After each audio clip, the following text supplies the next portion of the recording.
focus on, my advice is always the same.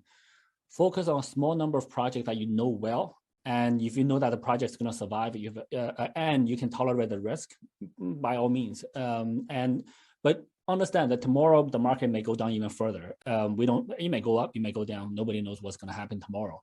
But longer term horizon, the industry is staying. The industry is not going away. There's more apps being developed. There's more people in the industry. So the industry is going to get bigger if we look at 5, 10, 20-year horizons. CZ, you put out a tweet talking about how many positions that you're hiring at Binance. I want to actually go into that a little bit, but first, before we do, a little bit more on the bear market, because like I said in the intro again, like you've been through bear markets before, Binance has been through bear markets before. This is nothing new under the sun. A lot of us have been through bear markets before, and historically in the crypto space, bear markets last about 2.5 years. We have this like 2-year bull run, we have this 2-year bear market, and these thing just perpetuates. However, this time it does feel a little bit different. We have like this macro story of just like there's war in Europe. We have unprecedented inflation in the United States. Like we're super indebted. The global reserve currency is super indebted. And so there's a lot of murmurings about like this time it might be different. So I'm wondering, how have you positioned Binance and Binance's cash position and your investments with this like uncertainty as to how long this bear market really lasts? Like, do you have an opinion about how long this bear market's going to be? I don't really have no opinion. It's very hard to predict the future, but historically we've seen very accurate 4-year cycles. But there's also many things in the world that are 4 years. The Bitcoin halving is every 4 years. The United President's election is every 4 years. The stock markets goes through a 4-year cycle as well, if you look at it historically. So it doesn't mean that the next cycle will be exactly 4 years, but I think there's a pretty decent probability that that might happen. But if we look at all the other different things that you just mentioned, that you said are different, the inflation, the war, everything else, those things should really help the crypto industry. Those things should really push people to want, the inflation should push people to want to hold a limited supply asset. So the war and the more the world is divided, the more that the Bitcoin is a very global currency that actually shines. So the more those issues happen, the more people should need, well, the advantages of crypto blockchain is actually more clear. So yeah, to be honest, to be very frank, I was kind of surprised that Bitcoin only made an all-time high at 68,000. I thought it was going to go much higher, but again, I was wrong. So I'm never good at predictions. But all of those things, in theory, should help crypto. But the fact that right now we're going through a winter is kind of surprising to me. But again, no one can predict markets. I can't. But logics do work in the long run. So that's my experience. Well, what if, CZ, it takes a long time for crypto to repair, right? It's like, as you said, we're used to these like 4-year cycles. And so I put out a tweet the other day and I just asked people, what do you guys think? How much longer will the bear market go? 1 year, 2 years, 3 years, or 5+ years, right? 80% of crypto Twitter people said 2 years or less. That's what everyone's expecting. But as David was saying, this might not be the case this time. What if we're in for, and I'm optimistic that it is, of course, you know, this is bankless, we're perma bulls, we're never going to be bearish on this space. But what if it lasts a bit longer? What if we're talking about like 4 years, 5 years, and we're still not back to Bitcoin and ETH all-time highs? What happens to the industry? Does it wither away and die, or are we going to be okay? I think we're going to be totally okay. There are a group of people, there are a very large group of people that I know that is not going away.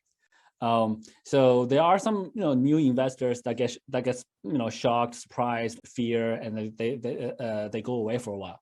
But pretty much of all the people I know who are here since 2017, those guys is going to stay. And as a business, I would recommend most businesses have at least 10 years of runway, 10 years of cash if they have zero income. Very few traditional companies can achieve that. But in the blockchain world, it's actually not that hard to achieve. Binance, we had like the Binance coin is about $40 billion market cap.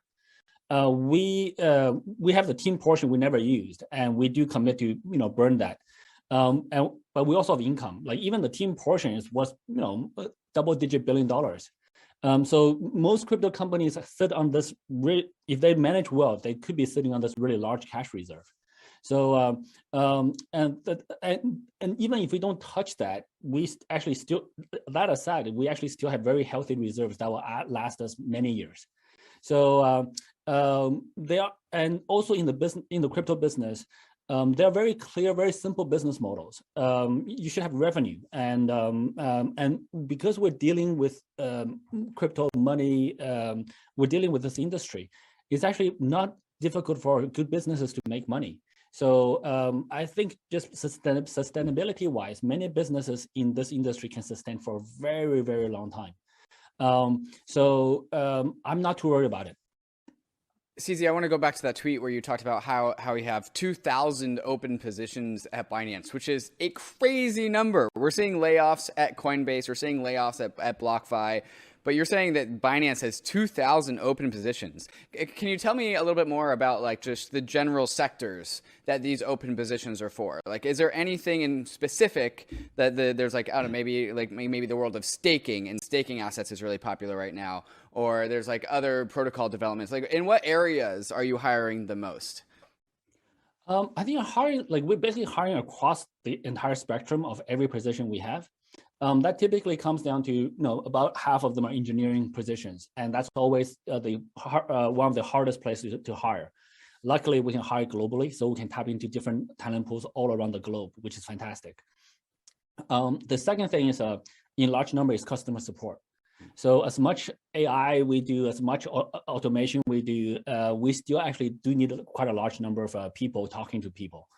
So we're actually offering phone support in 6 languages now. So people can call, people can in the app, they can do a voice call.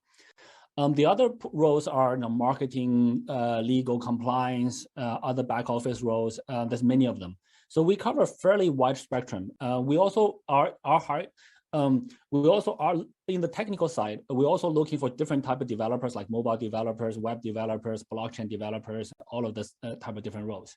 So we actually see this as the best chance to hire people, and then the people we hire today can scale up our system so that when the next bull market comes, hopefully in a couple of years or even maybe sooner, we're ready. So we always want to be ready for the next peak, which is really important in our industry.